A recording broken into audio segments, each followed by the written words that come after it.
No Time to Die is a 2021 British-American spy film and the 25th in the James Bond series, and is the fifth and final to star Daniel Craig as fictional British MI6 agent James Bond. The plot follows Bond, who has left active service with MI6, and is recruited by the CIA to find a kidnapped scientist, which leads to a showdown with a powerful and vengeful adversary armed with a technology capable of killing millions. It was directed by Joji Fukunaga from a screenplay he co-wrote with Neal Purvis, Robert Wade, and Phoebe Waller-Bridge, based on a story conceived by Purvis, Wade, and Fukunaga. In addition to Craig, Léa Seydoux, Ben Whishaw, Naomie Harris, Jeffrey Wright, Christoph Waltz, Ralph Fiennes, and Rory Kinnear also reprised their roles from previous films, with Rami Malek, Lashana Lynch, Billy Magnussen, Anna de Armas, David Danzig, and Dolly Ben Salah appearing in new roles. Development on the film began in 2016. Danny Boyle was originally attached to direct and co-write the screenplay with John Hodge. Both left in August 2018 due to creative differences, and Fukunaga was announced as Boyle's replacement 1 month later. Most of the cast had signed by April 2019. Principal photography took place from April to October 2019. It is the only Daniel Craig James Bond film to not be co-produced by Columbia Pictures following the expiration of MGM and Sony's deal after the previous film Spectre, and is also the only Bond film to be distributed by United Artists Releasing, a joint venture between Metro-Goldwyn-Mayer and Annapurna Pictures. Billie Eilish performed the theme song of the same name, while Hans Zimmer scored the film, with Steve Mazzaro serving as score producer. After being delayed by Boyle's departure and later by the COVID-19 pandemic, No Time to Die premiered at the Royal Albert Hall in London on September 28, 2021, and was released in the United Kingdom on September 30 and in the United States on October 8. The film received generally positive reviews from critics and grossed over $774 million worldwide, becoming the fourth highest grossing film of 2021 and the third highest grossing Bond film. In addition, it earned several other box office record achievements, including becoming the third highest grossing film of all time in the UK. The film was nominated for 3 awards at the 94th Academy Awards, winning Best Original Song, and received numerous other accolades. On February 20, 2025, Amazon MGM Studios announced that it had gained full creative control of the James Bond franchise from EN Productions, making No Time to Die the final film in the series to be produced under the custodianship of either Albert R. Broccoli, Michael G. Wilson or Barbara Broccoli. 4. Plot. A young Madeleine Swan witnesses her mother's murder by Lucifer Safin, whose family was murdered by Swan's father, Mr. White, under orders from Ernst Stavro Blofeld. Swan shoots Safin and flees, falling into a frozen lake. Safin spares her. About a year after Blofeld's arrest, Swan travels to Madeira with James Bond and persuades him to visit his ex-lover Vesper Lynd's grave to help Bond get over her. While Bond visits the tomb, it explodes, and Bond is attacked by Spectre operatives led by Primo, a mercenary with a bionic eye. While fleeing with Bond, Swan receives a congratulatory phone call from Blofeld. Bond accuses Swan of betraying him and sends her away, saying they will never meet again.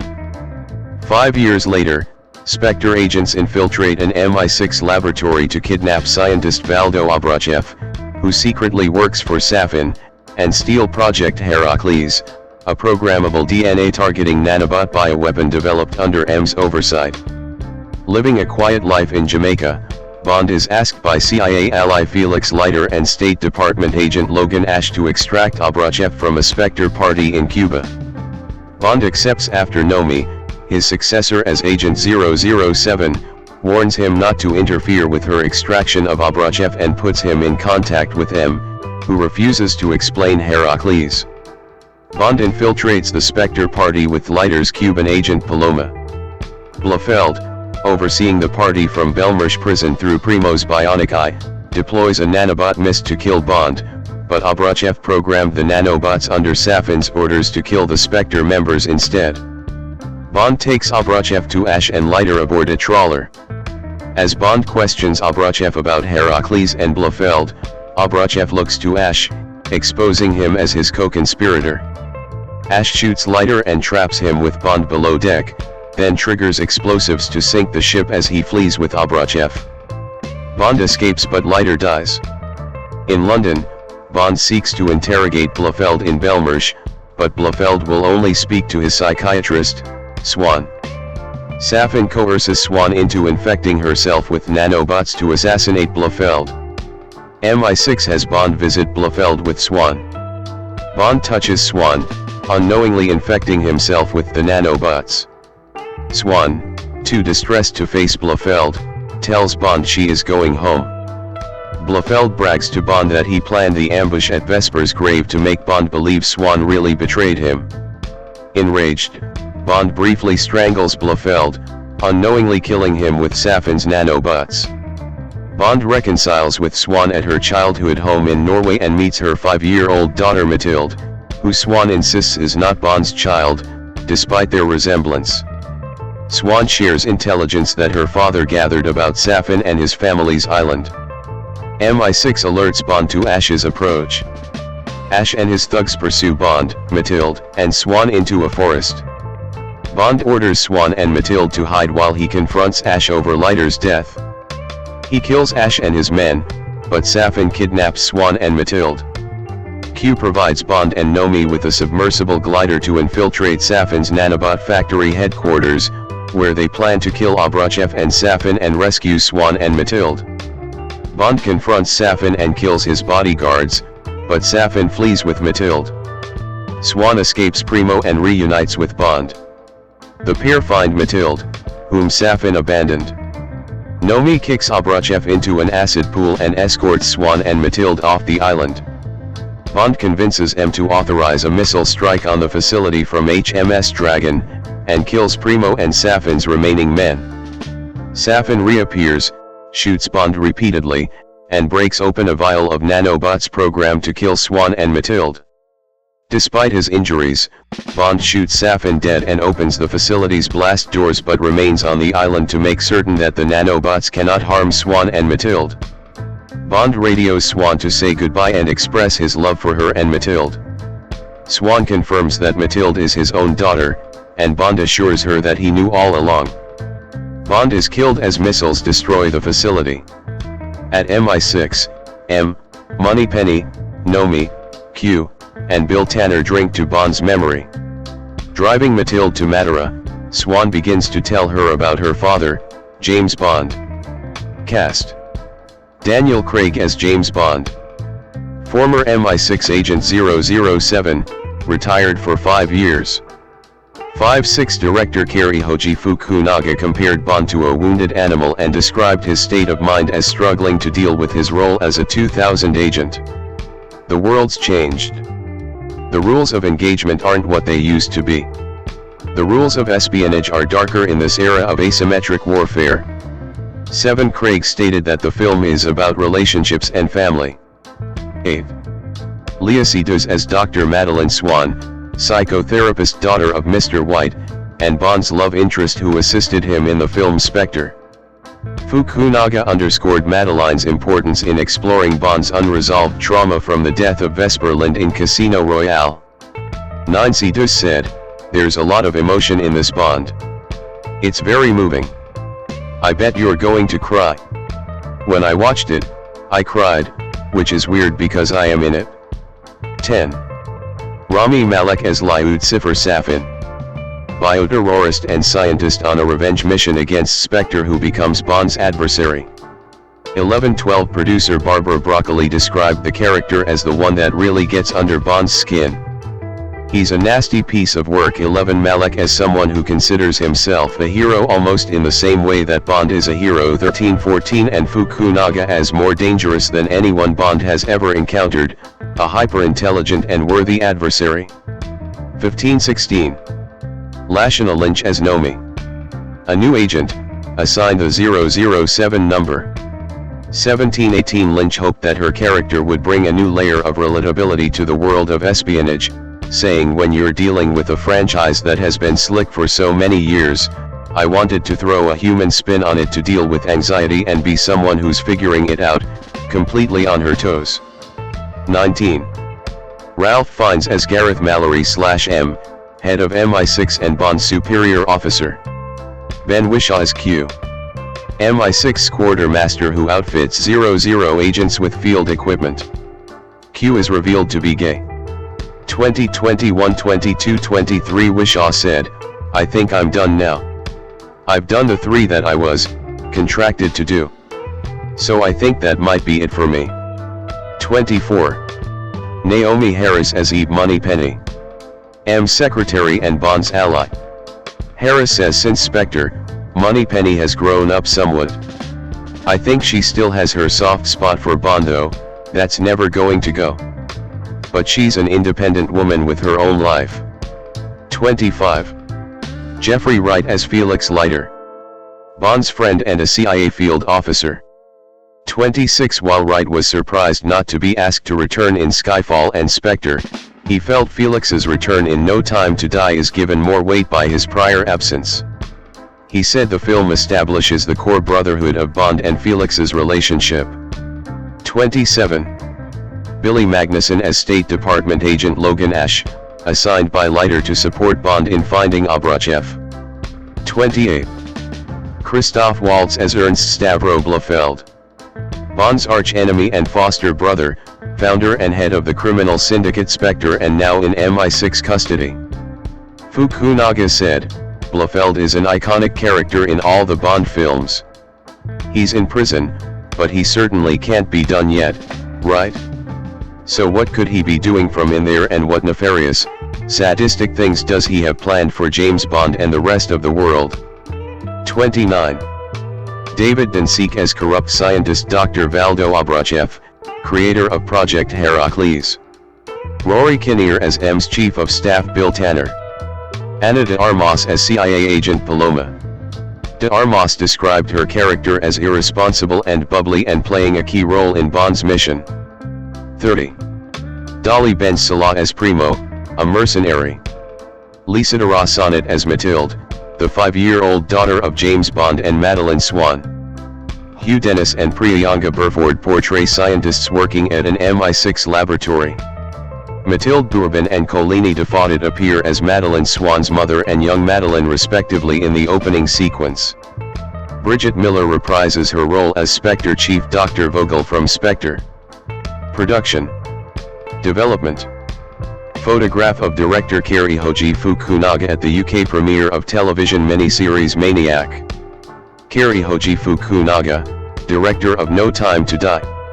Development of No Time to Die began in February 2016. 31 In March 2017, screenwriters Neal Purvis and Robert Wade, who have worked on every Bond film since The World Is Not Enough, 1999, were approached to write the script by producers Barbara Broccoli and Michael G. Wilson. 32 Purvis and Wade mapped out the story for the film in 2017. 33 Sam Mendes stated that he would not return after directing Skyfall and Spectre. 34 Christopher Nolan ruled himself out to direct. 35 By July 2017, Yann Demanga, David Mackenzie and Denis Villeneuve were courted to direct. 36 In December 2017, Villeneuve decided against the role due to his commitments to Dune, 2021. 37. In February 2018, Danny Boyle was established as front-runner for the directing position. 38 Boyle's original pitch to Broccoli and Wilson saw John Hodge writing a screenplay based on Boyle's idea with Purvis and Wade's version scrapped. 39 Hodge's draft was greenlit, and Boyle was confirmed to direct with a production start date of December 2018. 40 However, Boyle and Hodge left in August 2018 due to creative differences. 41 It was reported at the time that Boyle's exit was due to the casting of Tom Ascott as the lead villain, however, Boyle later confirmed the dispute was over the script.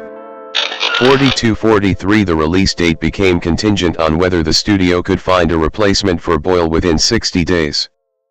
44-45 Cary Joji Fukunaga was announced as the new director in September 2018. 46-47 Fukunaga became the first American to direct an EN Productions Bond film and the first director to receive a writing credit for any version. 48B Fukunaga had been considered for Spectre before Mendes was hired, and afterwards had expressed an interest to Broccoli and Wilson about directing a future Bond film. 51 Lina Sandgren was hired as cinematographer in December 2018. 52. Purvis and Wade were brought back to start working on a new script with Fukunaga in September 2018. 51-53 Casino Royale and Quantum of Solace screenwriter Paul Haggis turned in an uncredited rewrite in November 2018. 54 with Scott Z. Burns doing the same in February 2019. 55 At Daniel Craig's request, Phoebe Waller-Bridge provided a script Polish in April 2019. 56 Waller-Bridge is the second female screenwriter credited with writing a Bond film after Johanna Harwood co-wrote Dr. No and From Russia with Love. 57 C. Barbara Broccoli was questioned about the Me Too movement at the Bond 25 launch event, where she stated that Bond's attitude towards women would move with the times and the films should reflect that. 57 In a separate interview, Waller-Bridge argued that Bond was still relevant and that he needs to be true to this character, instead suggesting that it was the films which had to grow and evolve, emphasizing the important thing is that the film treats the women properly. 51-60. Some concepts changed during development with Fukunaga. An early unrealistic idea he considered was to have seen the film take place inside Bond's head, while being tortured by Blofeld in Spectre, up until the end of Act 2 of a 3-act structure. 61 Originally, Safin, the villain, and his henchmen would wear masks based on Siberian bear hunting armor. The henchman character was written out before filming, and Fukunaga requested changes to Safin's costume. A new mask based on No, a Japanese style of theater, was introduced as Fukunaga felt that the original mask was dominating the costume. 62. Paloma's costume, a navy Michael Low Sordo gown, was chosen by costume designer Sudhirat Enler Larb to enable the character to fight alongside Bond while still being dressed elegantly and formally for the black tie event in the plot. 63. The film entered production under the working title of Bond 25. The title No Time to Die was announced on August 20, 2019. 64 D. Broccoli said, "We were struggling to find a title. We wanted a title that wouldn't give away anything but would be understandable, and after you see the movie, have a deeper resonance, because that's often what Fleming titles are all about." 70. Writing. When Boyle was hired, he pitched the film to take place in present-day Russia and explore Bond's origins. He left the production after Broccoli and Wilson lost confidence in the idea. 71 During Boyle's time, a leaked casting sheet described the male leading role as a cold and charismatic Russian and the female leading role as a witty and skillful survivor. Production also sought male supporting roles of Maori descent with advanced combat skills. 72 The idea of Bond having a child was introduced by Hodge and retained for the final script. 71. Waller-Bridge was hired to revise dialogue, work on character development and add humor to the script. 73 The character of Paloma was made more significant from originally being a simple contact. Purvis and Wade indicated this was probably written by Waller-Bridge at Fukunaga's request. 33. No Time to Die is the first EN-produced film in which Bond actually dies. Craig first proposed killing Bond in 2006, after the premiere of Casino Royale. Broccoli agreed to the suggestion. Craig said, "It's the only way I could see for myself to end it all and to make it like that was my tenure, someone else could come and take over. When Craig's Bond goes, he can't come back." 74. Wilson said it was the fitting way to deal with a situation where a person is risking their life all the time. Eventually, the odds catch up with you. 74. The production team considered several ways for Bond to die, including being shot by an anonymous shooter. However, Fukunaga said that a conventional weapons death felt inappropriate considering that Bond had been able to escape from everything else.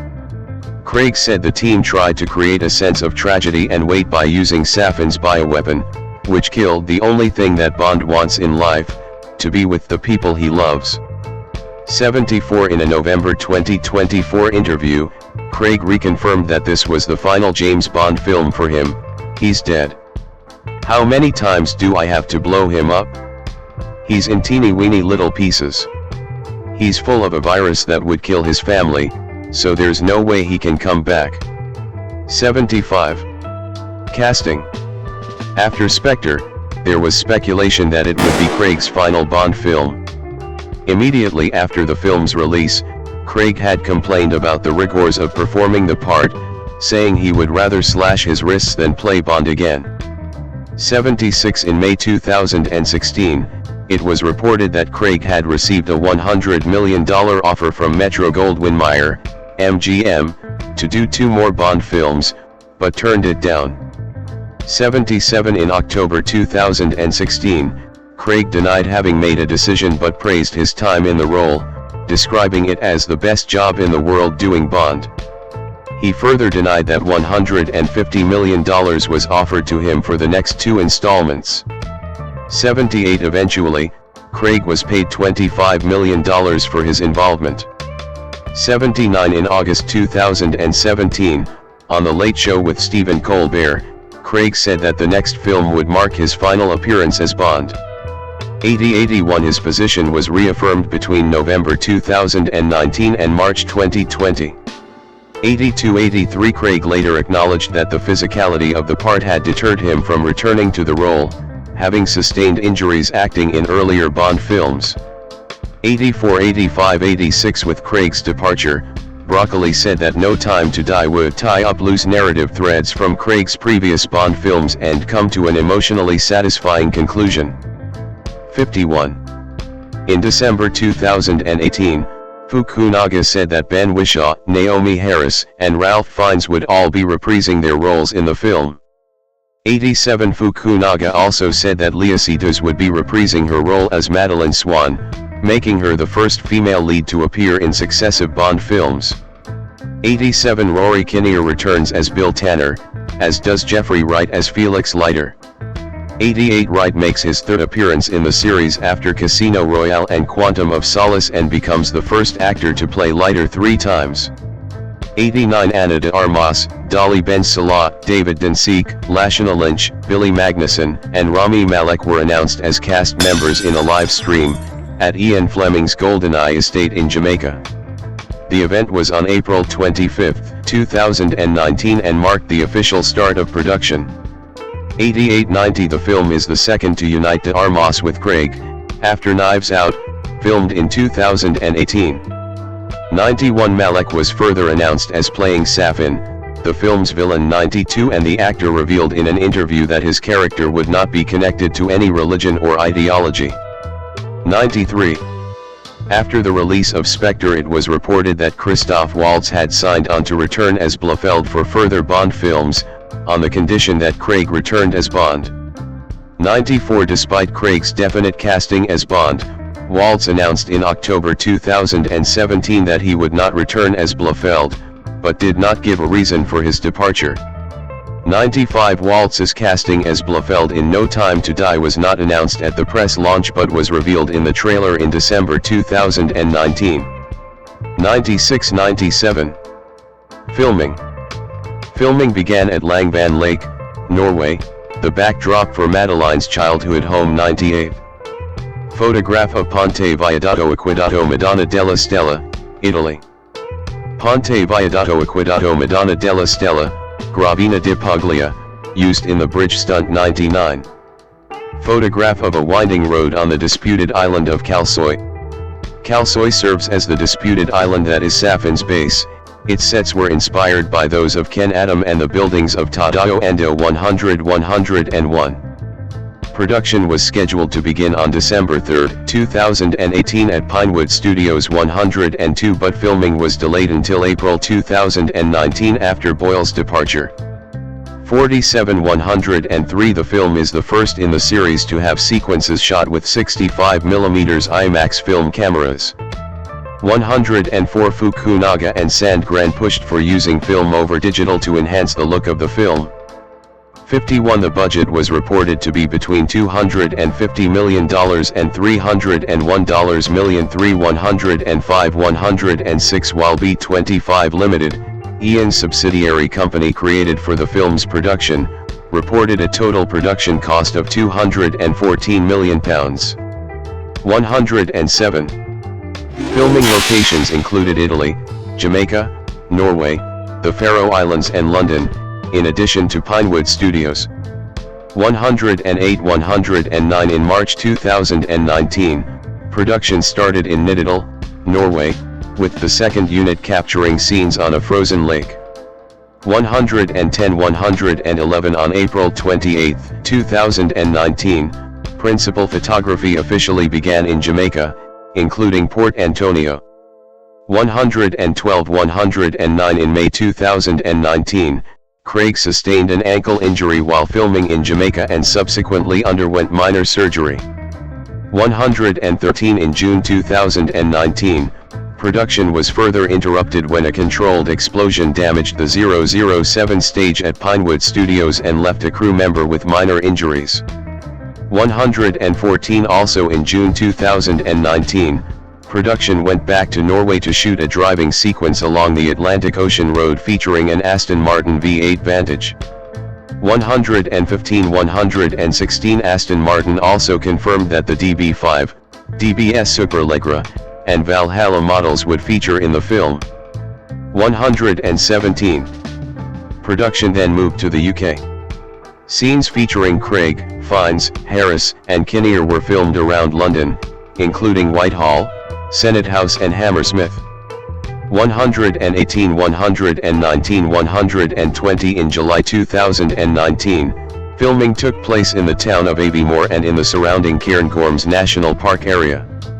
121. 122. 123. Some scenes were also shot at the Art Verity House estate and on the banks of Loch Lagan, just outside the park. 124. The forest scene was filmed in Buttersteep Forest in Windsor Great Park. 125. In late August 2019, the second unit moved to southern Italy where they began to shoot a chase sequence involving an Aston Martin DB5 through the streets of Matera, including a donut in Piazza San Giovanni Battista. 126. In early September 2019, the main production unit, Craig and Léa Seydoux, arrived to film scenes inside several production build sets, as well as further sequences in Maratea and Gravina in Puglia. 127. 128 scenes were shot in the town of Sapri in southern Italy throughout September. Locations included the town's Midnight Canal and railway station. The city is referred to as Civita Lucana in the film. 129. In late September 2019, scenes were filmed in the Faroe Islands. 130.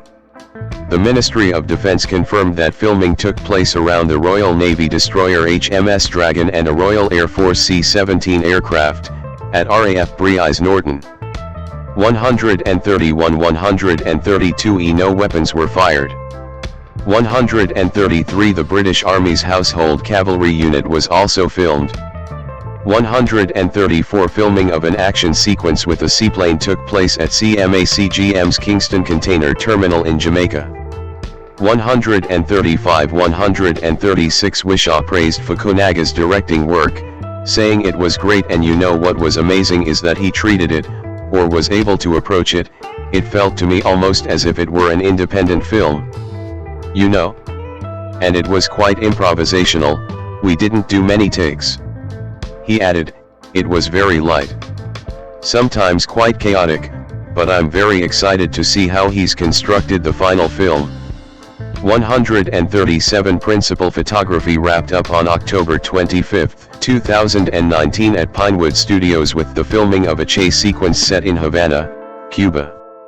138. Production had intended to shoot the sequence earlier, but was forced to reschedule when Craig injured his ankle in Jamaica.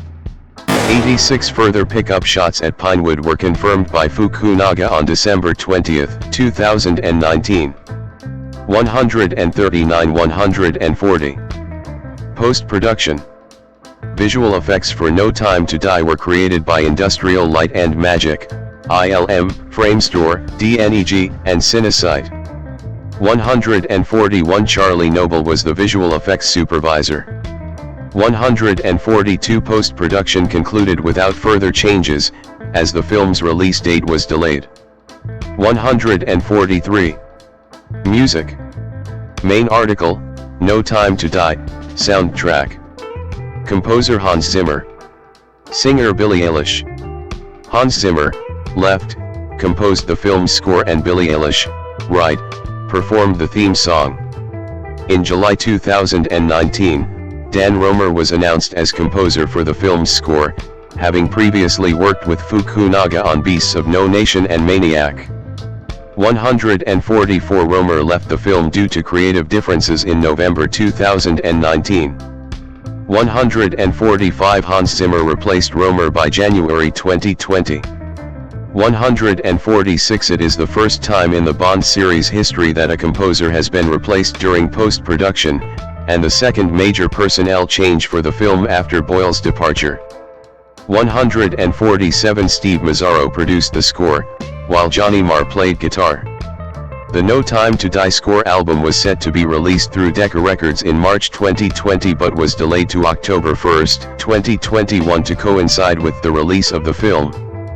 148-149. In January 2020, Billie Eilish was announced as the performer of the film's theme song, with her brother, Phineas O'Connell, serving as co-writer as well as the track's producer. The song, which has the same title, was released on February 13, 2020.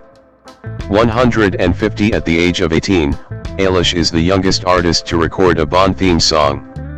151-152 The song's music video was subsequently released on October 1, 2020.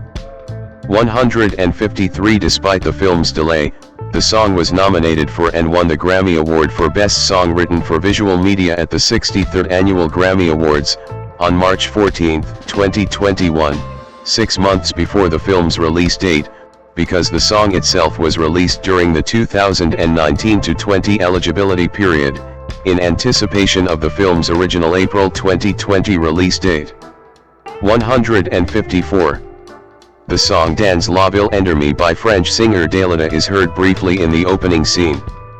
155-156 Louis Armstrong's version of We Have All the Time in the World, composed by John Barry, music, and Hal David, words, is a recurring theme included 3 times within the score and originally appeared in On Her Majesty's Secret Service, recalling both love and loss experienced by Bond following a similar poignancy in this film. 157 The track is played in full during the closing credits. 158. Release. Distribution rights. The Sony Pictures contract to co-produce the Bond films with Metro-Goldwyn-Mayer and Eon Productions expired with the release of Spectre in 2015. 159 In April 2017, Sony Pictures, Warner Brothers. Pictures, 20th Century Fox, Universal Pictures, who later acquired the film's international distribution rights, and Annapurna Pictures, who later created a distribution joint venture with MGM, entered a bidding competition to win the co-distribution rights. 160 MGM secured the North American, digital, and worldwide television rights to the film through its distribution arm United Artists Releasing. 161-162 Universal became the international distributor and worldwide holder of the rights for physical home media, DVD and Blu-ray, through its subsidiary Universal Pictures Home Entertainment, prior to its joint venture agreement in January 2020 with Warner Brothers. Home Entertainment.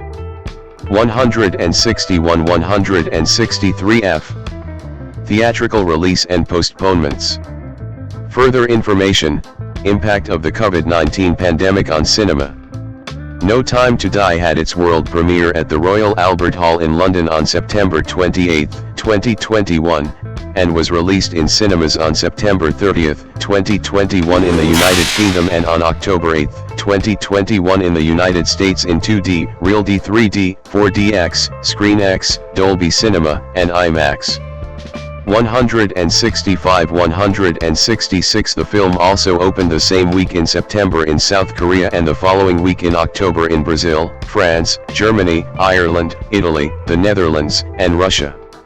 China and Australia would see the release later in October and November 2021.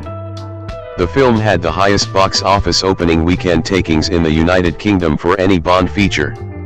167-168. No Time to Die was originally scheduled for release in November 2019, but was postponed to February 2020 and then to April 2020 after Boyle's departure. 4047G. The premiere in China and a countrywide publicity tour, planned for April 2020, were cancelled due to the early outbreak of COVID-19 in the country. 171. By March 2020, the global spread of the virus and the declaration of a pandemic by the World Health Organization prompted a joint open letter from two Bond fan sites addressed to the producers. The letter asked that the release be delayed to minimize the risk of spreading the disease and to ensure the film's commercial success.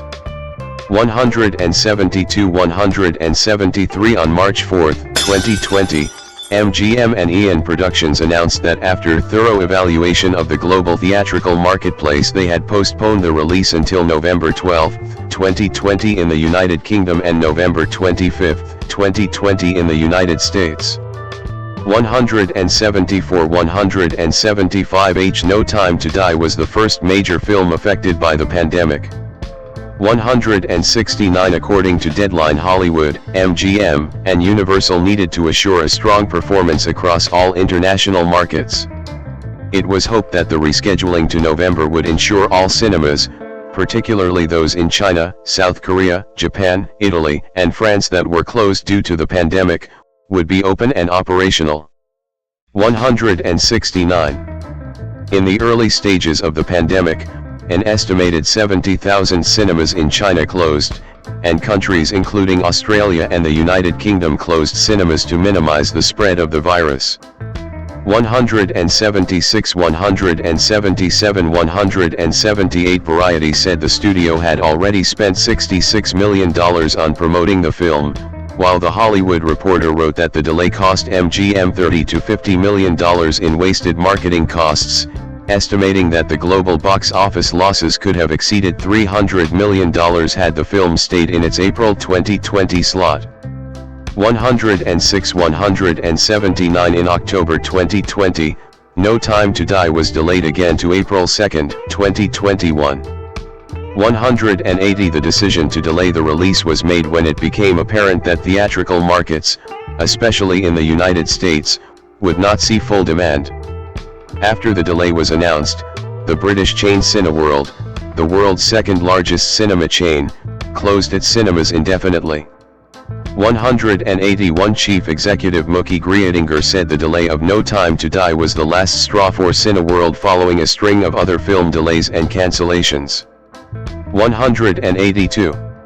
In January 2021, the film was rescheduled to October 8, 2021.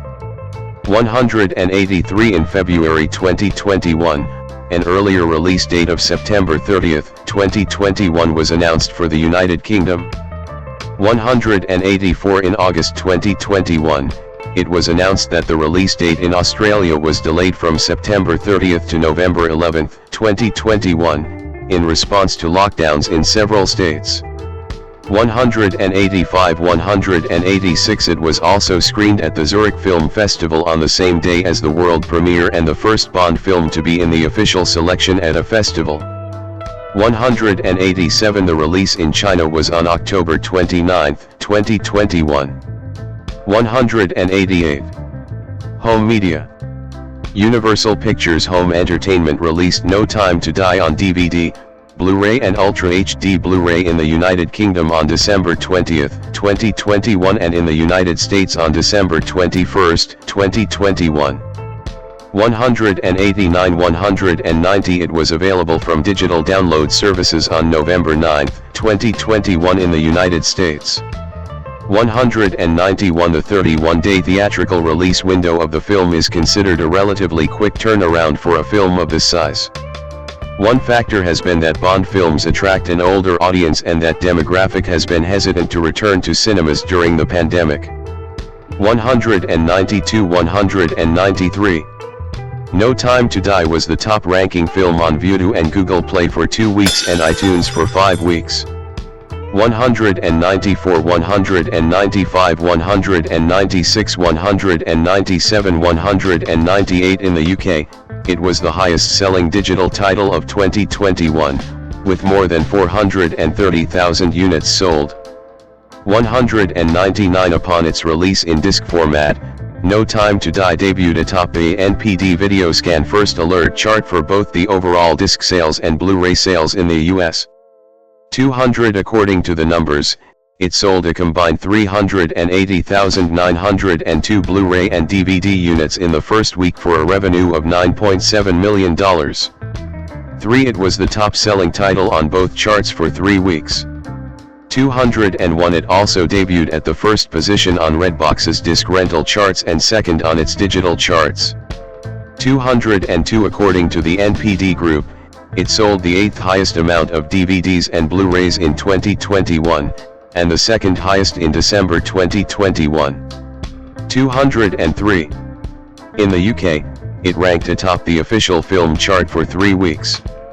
The film was the highest-selling title on disc in the country during 2021 with 1.15 million units being sold, including 717,500 DVD and Blu-ray units being sold within 2 weeks.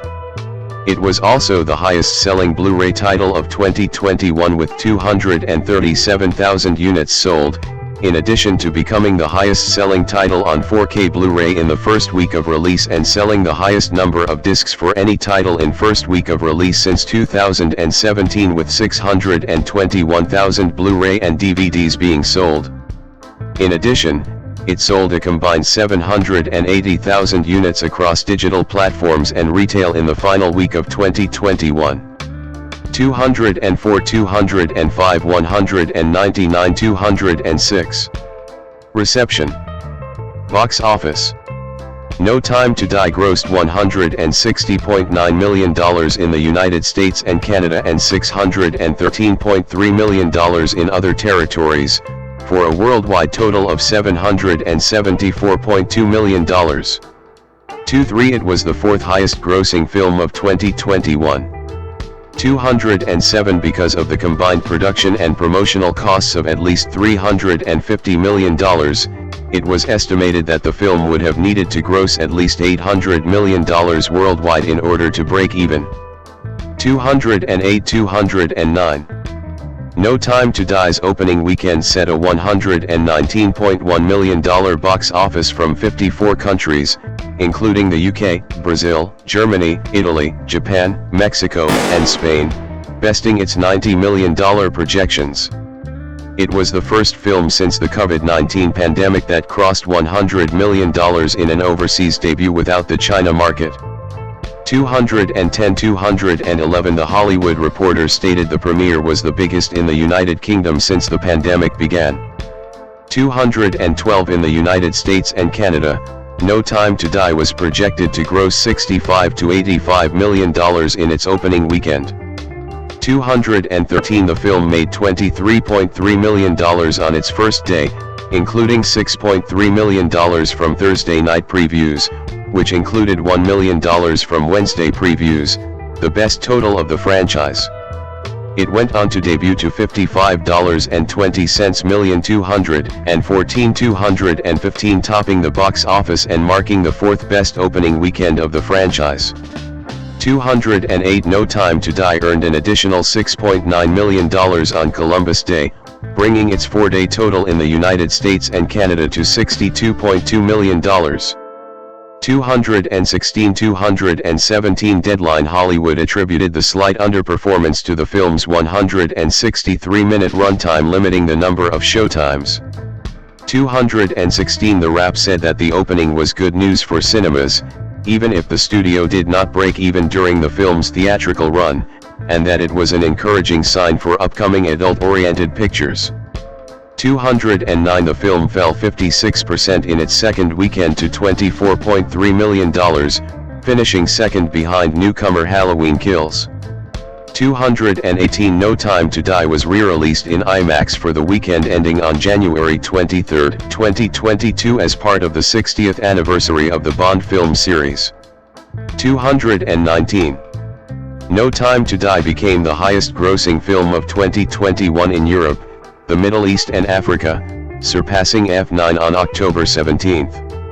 220 In China, the film opened to a $28.2 million weekend, displacing The Battle at Lake Changjin from the top rank on the country's box office, despite 13% of cinemas being closed due to China's policies against local COVID-19 outbreaks.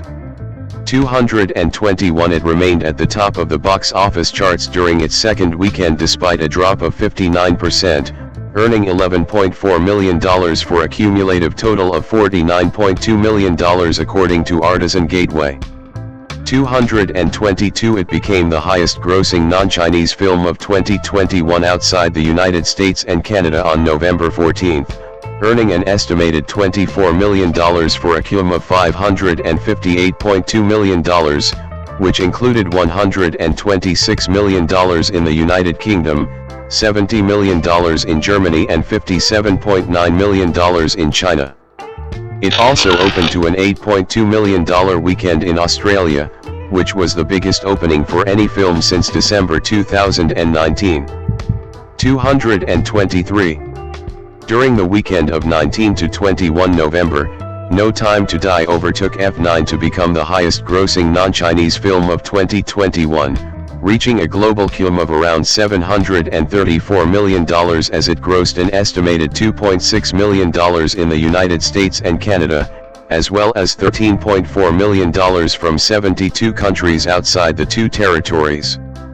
224 225 It overtook Spectre the following weekend to become the third highest-grossing film in the United Kingdom as well as the second highest-grossing Bond film in the market with a gross of $129.9 million. 226 Critical response.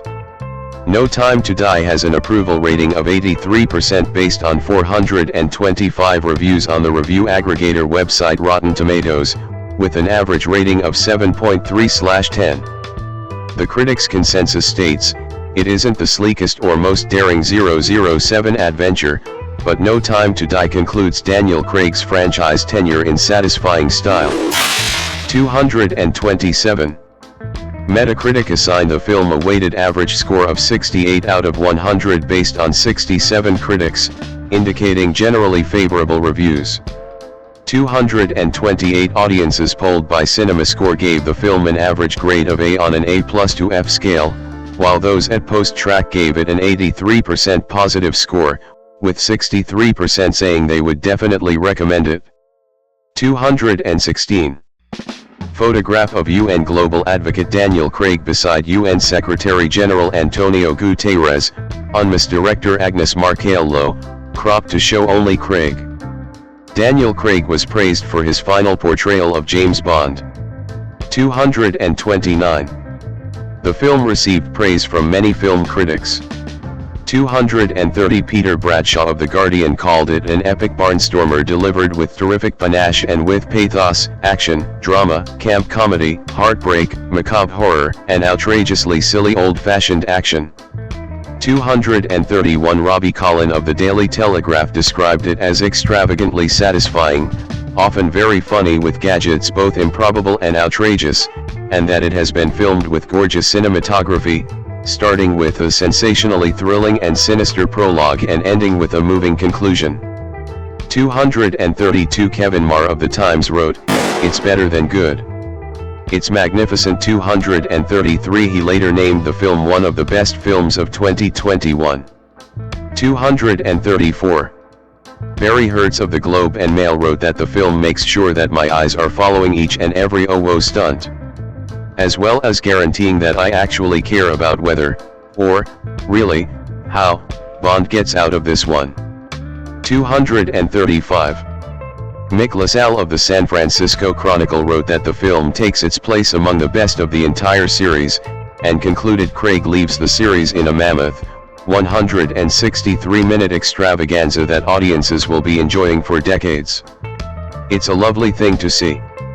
236.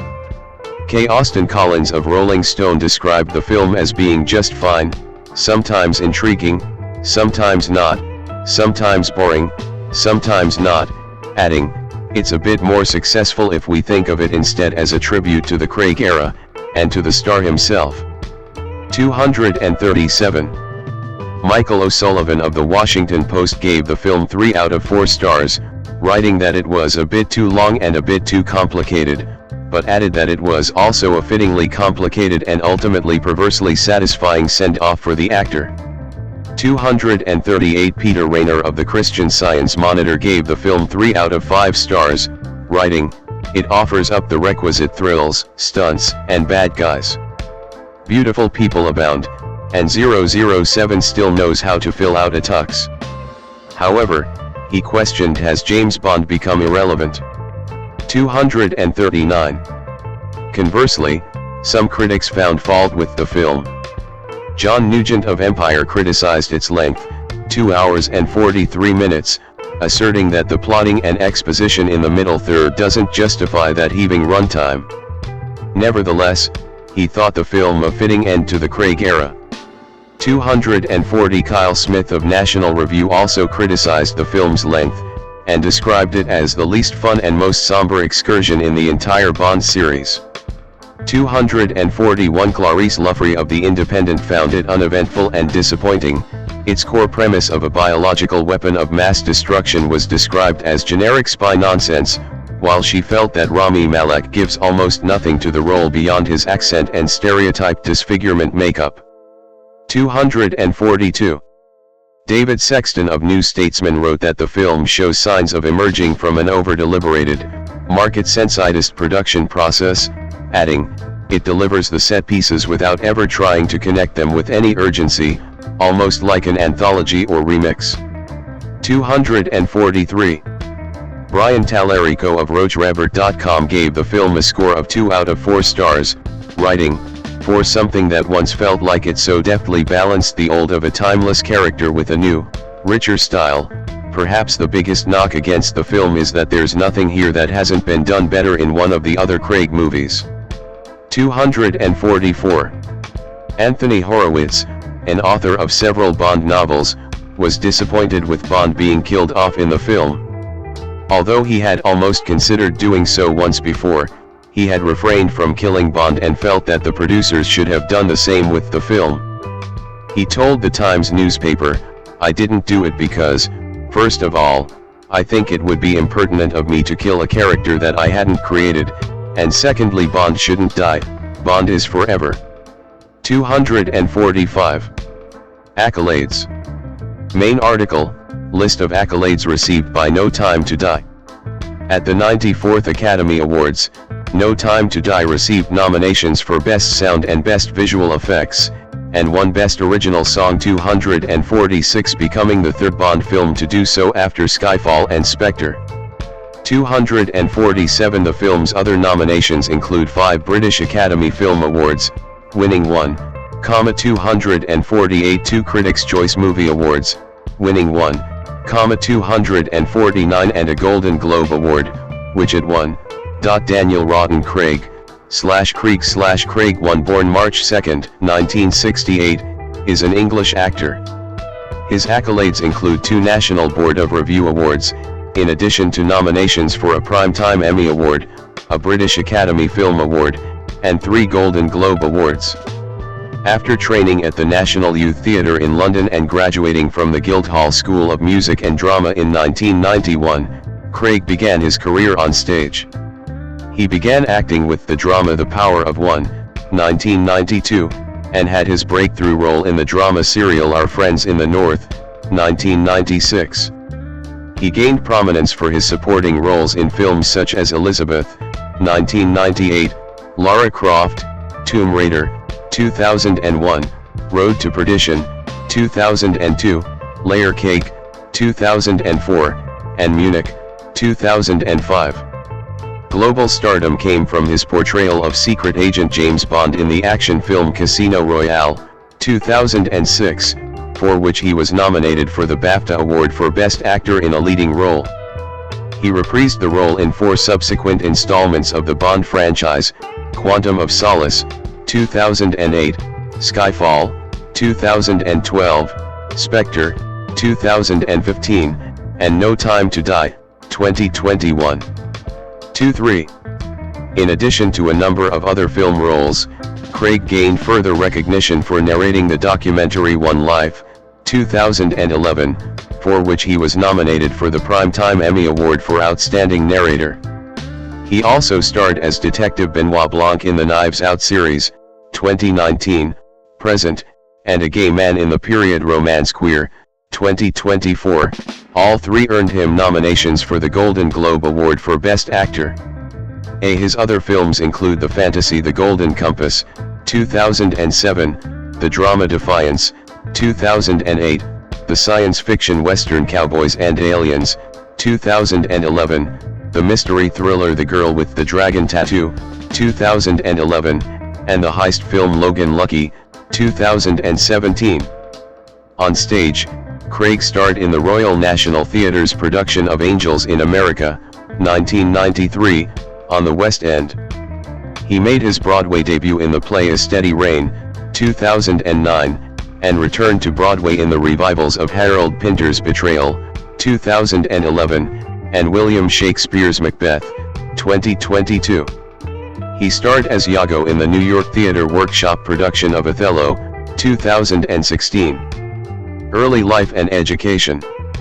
Daniel Rawton Craig was born on March 2, 1968 in Chester, Cheshire, to an art teacher, Carol Olivia, née Williams, and Timothy John Rawton Craig, a midshipman in the Merchant Navy and steel erector. His father later became the landlord of 2 Cheshire pubs, the Ring o' Bells in Frodsham and the Boot Inn in Tarporley. Craig has an older sister named Lee, born 1965, 5, and a younger half-brother named Harry, 1991.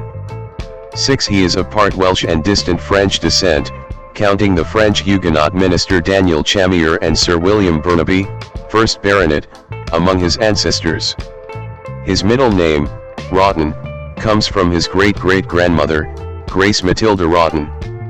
7.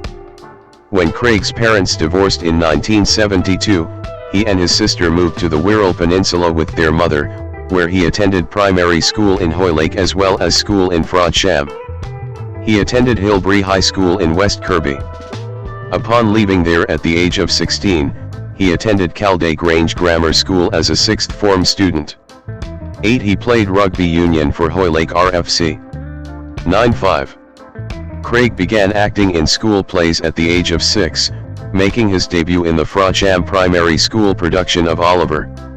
He became interested in serious acting by attending Liverpool's Everyman Theatre with his mother. At the age of 14 in 1982, he played roles in Romeo and Juliet and Cinderella at Hillbury High School. In 1984, he was accepted into the National Youth Theatre and moved to London, where he worked part-time in restaurants to finance his education. His parents watched his stage debut as Agamemnon in Troilus and Cressida. He performed with the National Youth Theatre on tours to Valencia and Moscow under the leadership of director Edward Wilson. He entered the Guildhall School of Music and Drama in 1988, and graduated in 1991 after a 3-year course under the tutelage of Colin McCormick, an actor from the Royal Shakespeare Company. 5. Career. 1992 to 2005, early roles and breakthrough. Craig with producer Michael G. Wilson in June 2006, filming Casino Royale. Craig appeared in his first screen role in 1992, playing an Afrikaner in The Power of One.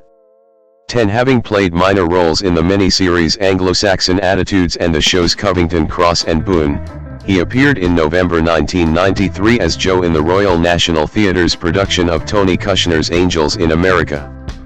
11, 12, 13, 14. Also in 1993, Craig was featured in 2 episodes of the American television shows Zorro and George Lucas's The Young Indiana Jones Chronicles 15, 16, 17 and British shows Heartbeat, in which he played Peter Begg, Between the Lines, Drop the Dead Donkey and Sharp's Eagle. 18, 19, 20, 21. In 1994, Craig appeared in The Rover, a filmed stage production, and Les Grandes Horizontales, a stage production at the National Theatre Studio, where he first met Rachel Weisz, who would become his second wife. 22, 23, 24. Craig was featured in the poorly received Disney film A Kid in King Arthur's Court, 1995. 25, 26. In 1996, Craig starred in the BBC drama serial Our Friends in the North as the troubled Geordie Peacock. Appearing alongside Christopher Eccleston, Gina McKee, and Mark Strong, Craig's part in the series is considered his breakthrough role. 27, 28. In the same year, Craig guest starred in an episode of the HBO horror anthology series Tales from the Crypt and was featured in the BBC television film Saint X. 29, 30. Craig gave a lead performance in the Franco-German drama Obsession in 1997, about a love triangle between Craig's character and a couple. 31. The same year, he played a leading role in Hurly Burly, a play performed in the West End at the Old Vic. 32. Craig appeared in 3 films in 1998, the independent drama Love and Rage. 33. The biographical drama Elizabeth, in which he played Jesuit priest John Ballard, who was executed for being involved in the Babington plot, an attempt to assassinate Queen Elizabeth I of England. 23, 34. And the BBC television film Love is the Devil, Study for a Portrait of Francis Bacon, 1998, in which Craig played small-time thief George Dyer, who becomes the lover and muse of painter Francis Bacon, who was portrayed by Derek Jacobi. 35. The following year, Craig starred in a television drama called Shockers, The Visitor, and as Sergeant Telford Winter in the independent war film The Trench, which takes place in the confines of the trenches in the First World War during the 48 hours leading up to the Battle of the Somme. 36, 37. Craig played a schizophrenic man who falls in love with a woman, played by Kelly MacDonald, after being discharged from psychiatric hospital in the drama Some Voices, 2000. 38, 39. Also in 2000, Craig co-starred alongside Toni Collette in the dark comedy Hotel Splendide and was featured in I Dreamed of Africa, based on the life of Kooky Gall Man, played by Kim Basinger. 40, 41. Craig played the love interest of Angelina Jolie's character Lara Croft in Lara Croft, Tomb Raider, 2001, based on the video game series Tomb Raider. 42. He later admitted to having taken on the role in the poorly reviewed yet commercially successful film Only for the Money. 43. In 2001, Craig also starred in the 4-part Channel 4 drama Sword of Honor, based on the trilogy of novels of the same. 44. Craig appeared in the anthology film 10 Minutes Older, The Cello, 2002, starring in the segment Addicted to the Stars, directed by Michael Radford. 45, 46. His second release of 2002 was Sam Mendes' crime film Road to Perdition with Tom Hanks and Paul Newman, in which he played Irish mobster Conor Rooney, the son of the crime organization's boss. 47, 48. Craig then portrayed German theoretical physicist Werner Heisenberg in the BBC television drama Copenhagen, 2002, which depicts Heisenberg's involvement in the German nuclear weapon project during World War II. 49, 50. On stage, Craig starred opposite Michael Gambon in the original production of Caryl Churchill's play A Number from September to November 2002 at the Royal Court Theatre. 51, 52. Craig received a London Evening Standard Theatre Award for Best Actor nomination for his role as a man who is cloned twice by his father. 53. The next year, he starred as poet Ted Hughes opposite Gwyneth Paltrow as Sylvia Plath in the biographical film Sylvia, 2003, which depicts the romance between the two poets. 54. In the same year, he appeared in The Mother as a man who engages in an affair with the much older mother, played by Anne Reid, of his lover and best friend. 55, 56. The crime thriller Layer Cake, directed by Matthew Vaughn, starred Craig as an unnamed London-based cocaine supplier known only as XXXX in the film's credits. 57 Kevin Crust, writing for the Los Angeles Times, praised Craig's stunningly suave performance, while Roger Ebert thought he was fascinating in the film. 58-59 Craig next starred as a man who is stalked by a stranger, played by Rhys Ifans, after they witness a deadly accident together in Enduring Love, 2004. 60-61. Craig appeared in 3 theatrical films in 2005, all of which were supporting roles. His first release of the year was the thriller The Jacket starring Adrian Brody and Keira Knightley. 62-63 He then made a brief appearance in the Hungarian film Fateless as a United States Army sergeant who takes a liking to a teenage boy who survives life in concentration camps. 64-65 Craig's third and final role of the year was in Munich, directed by Steven Spielberg, as a South African driver who is a part of a covert Israeli government assassination mission against 11 Palestinians allegedly involved in the Munich massacre at the 1972 Summer Olympics. 66-67 Also in 2005, Craig starred in the BBC television film Archangel, based on Robert Harris's novel, as an English academic who stumbles upon a notebook believed to have belonged to Joseph Stalin. 68-69. 2006 to 2021, James Bond and worldwide recognition. Craig at the Quantum of Solace film premiere in New York in November 2008. According to various sources, EN Productions had become aware of Craig and begun to consider him as a future Bond candidate because of Our Friends in the North in 1996-70 or Elizabeth in 1998. 71. In 2004, Craig first met longtime Bond co-producer Barbara Broccoli at the funeral of casting director Mary Selway, who had cast Craig in Love is the Devil.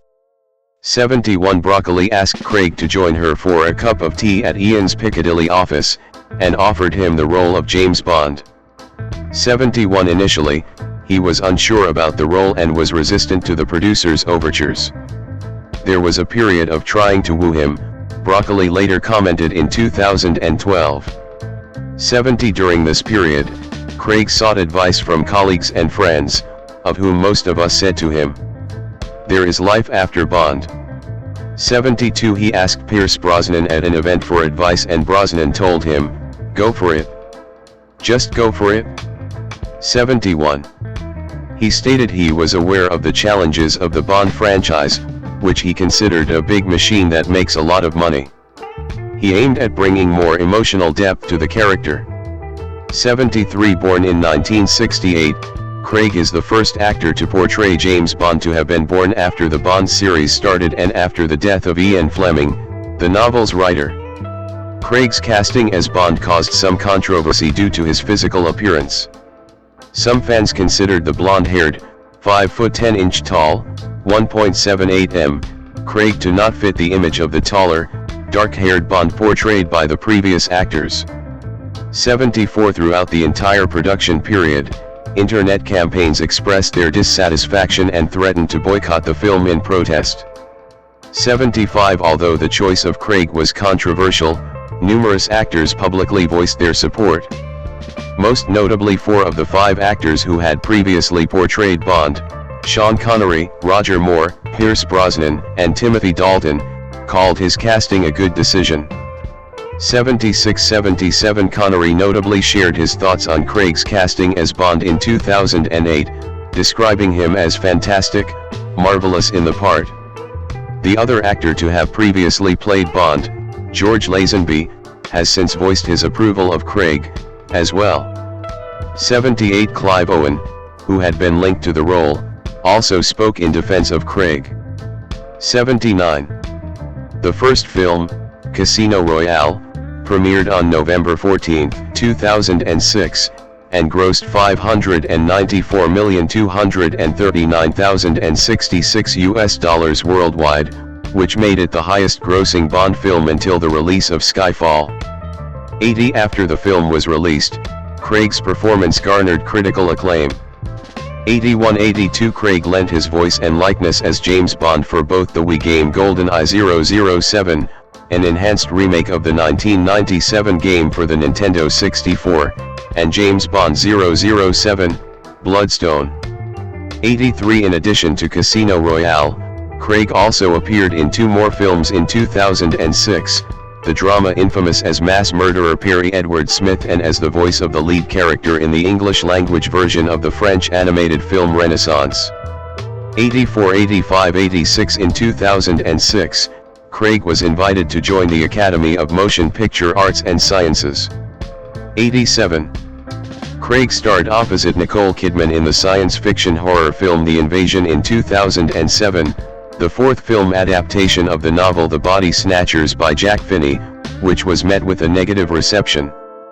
88 He portrayed Lord Asriel in The Golden Compass, the 2007 film adaptation of Philip Pullman's novel.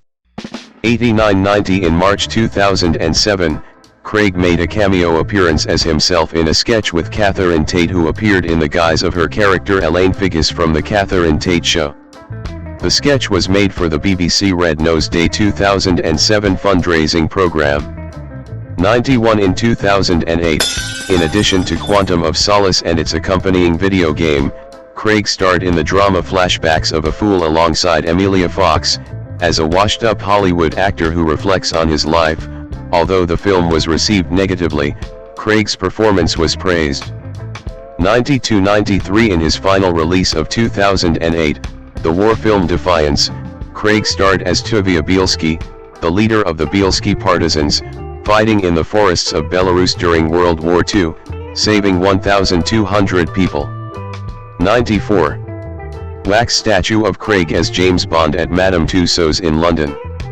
He co-starred with Hugh Jackman in a limited engagement of the drama A Steady Rain, on Broadway, which played in autumn 2009 at the Schoenfeld Theatre, for which he gained positive reviews.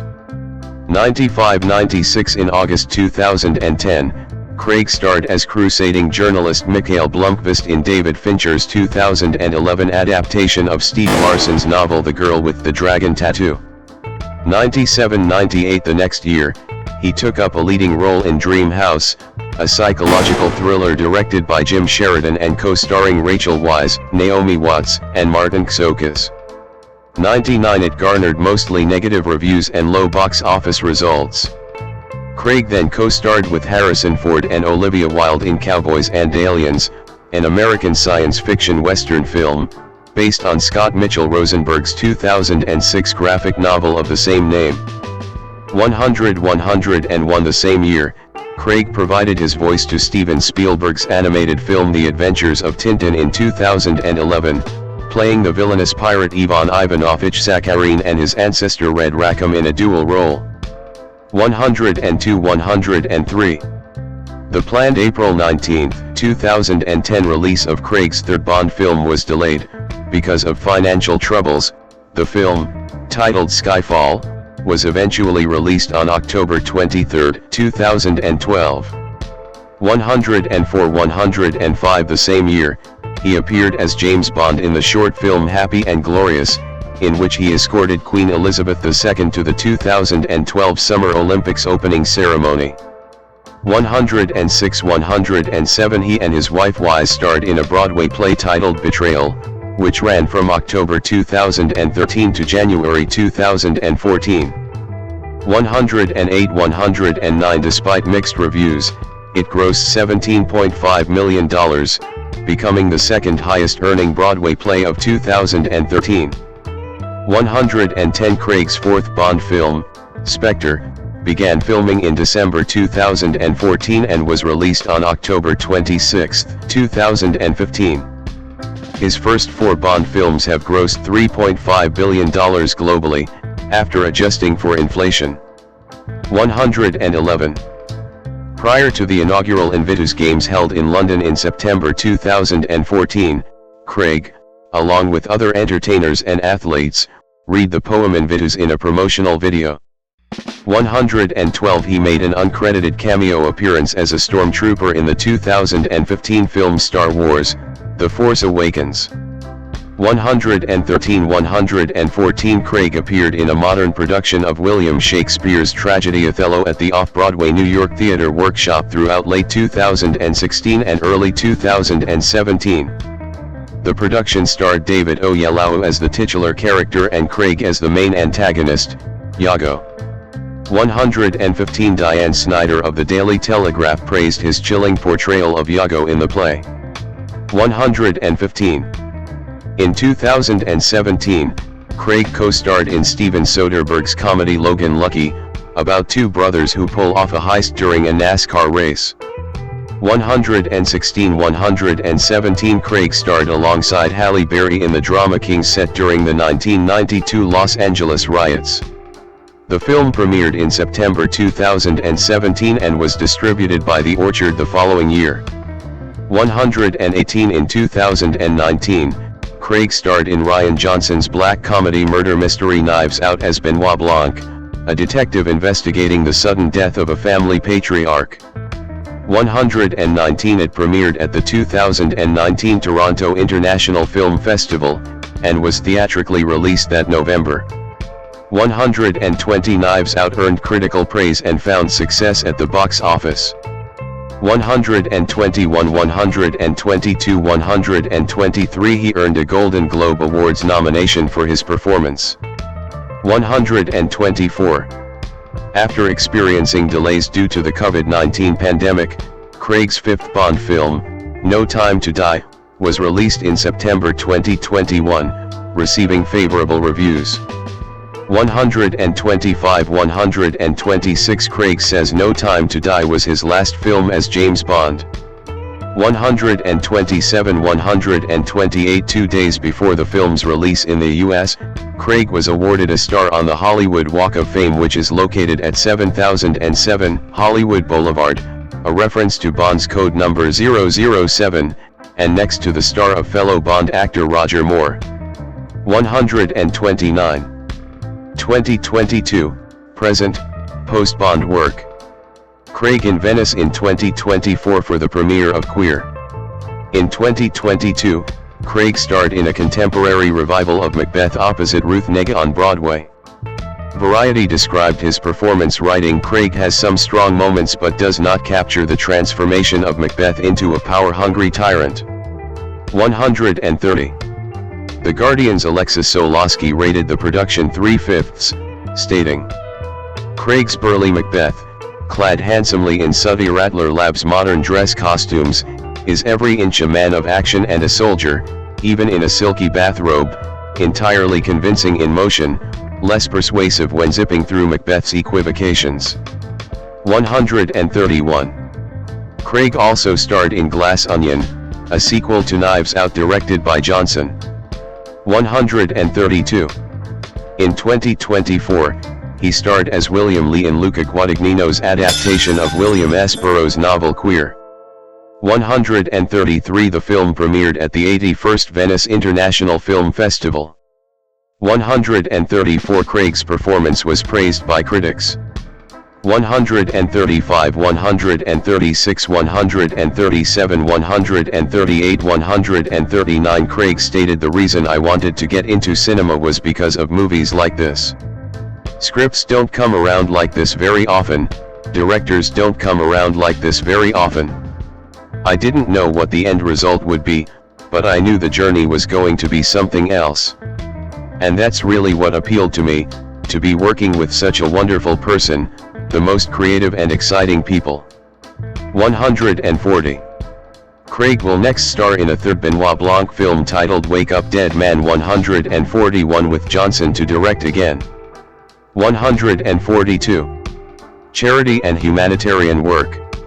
In 2007, Craig and British Prime Minister Tony Blair took part in the United Kingdom's comic relief charity fundraiser, ultimately raising more than $90 million. Craig made a cameo appearance as himself in a sketch with Catherine Tate, who appeared in the guise of her character Elaine Figgis from The Catherine Tate Show, for the BBC Red Nose Day 2007 fundraising program. 143 Craig participated in the Broadway Cares/Equity Fights AIDS fundraising December 8, 2009, raising $1,549,953 in the 21st annual Gypsy of the Year competition, from 6 weeks of curtain appeals at their hit Broadway drama, A Steady Rain. 144 Craig starred in 2011 in a short film narrated by Judi Dench, which was produced for International Women's Day. 145 The next year, Craig worked with Orbis International in Mongolia to raise support and awareness of the Orbis medical team and their Flying Eye Hospital. 146. He is involved with multiple charities including SAFE Kenya, which uses street theater to address social issues. 147 He is also involved with the Opportunity Network, which provides access to education for low-income students in New York.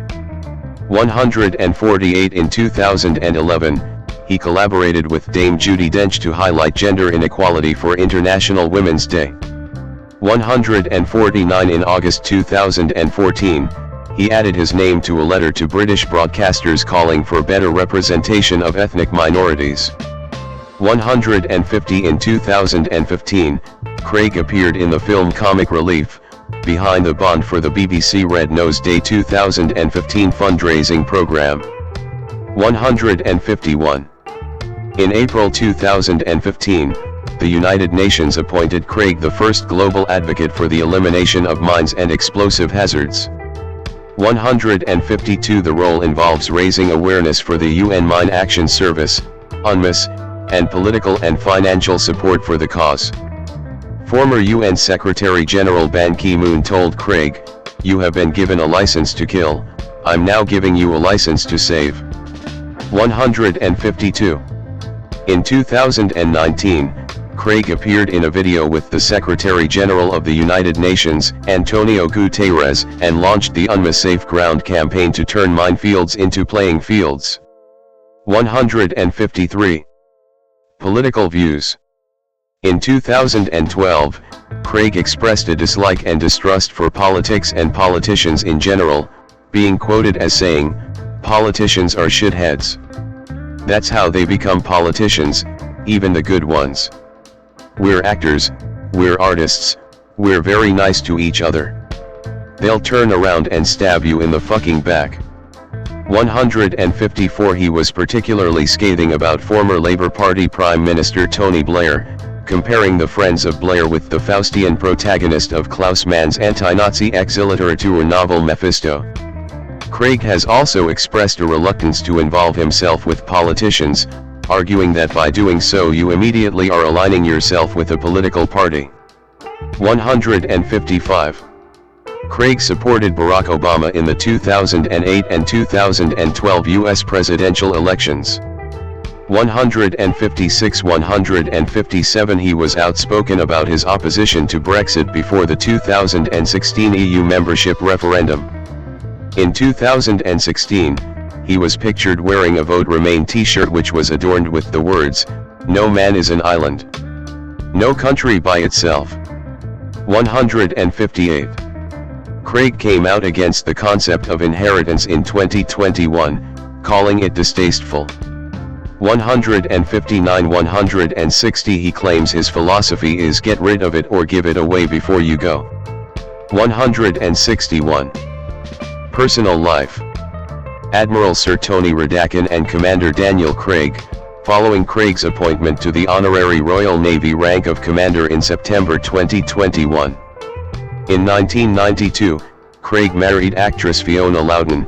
They had a daughter, Ella, before divorcing in 1994. 162 163 Ella Loudon is an actress and model who has publicly expressed pride in Craig's work. 164. Craig later began a relationship with German actress Heike Makich that lasted for 7 years until 2004. 162 165 He subsequently dated film producer Satsuki Mitchell. 166 162. Craig's friend Mark Strong speaks fluent German 167-168 and in 1997 provided the German dubbing for Craig's voice in Obsession when German with an English accent was required. 169 Strong and Craig previously lived together, became friends, and co-starred in the BBC drama Our Friends in the North. 170 Craig is also the godfather of Strong's son Roman. 171. Craig and actress Rachel Weisz had known each other since working together on Les Grandes Horizontales, 1994. 172 They began dating in December 2010, and were married in a private ceremony in New York City on June 22, 2011 with only 4 guests in attendance, including Craig's daughter and Weisz's son. 174 It was reported on September 1, 2018 that their first child together, a daughter, had been born. 175. In January 2018, Craig purchased a house in Brooklyn, New York, for an amount in excess of $6 million. 176 He is an avid fan of Liverpool FC, and is also a fan of rugby, having travelled to Australia in 2013 to watch the British and Irish Lions tour. 177 In 2019, Craig announced he had obtained American citizenship. B-179 He was made an honorary commander in the Royal Navy in September 2021, matching the on-screen rank of James Bond.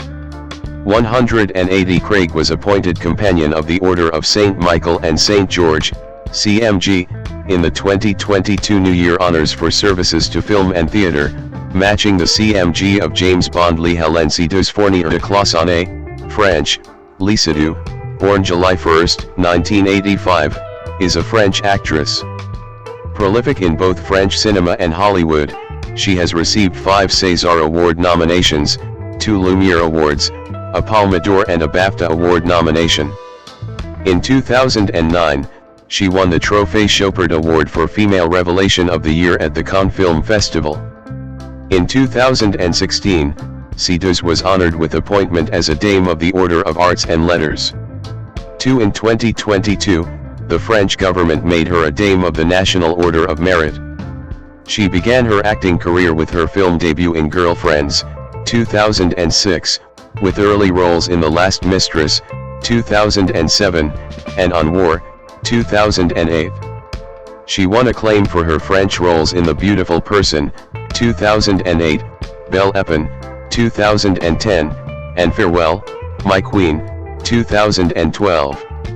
During this time, she expanded her career appearing in supporting roles in high-profile Hollywood films, including Quentin Tarantino's Inglourious Bastard, 2009, Ridley Scott's Robin Hood, 2010, Woody Allen's Midnight in Paris, 2011, and the action film Mission: Impossible, Ghost Protocol, 2011.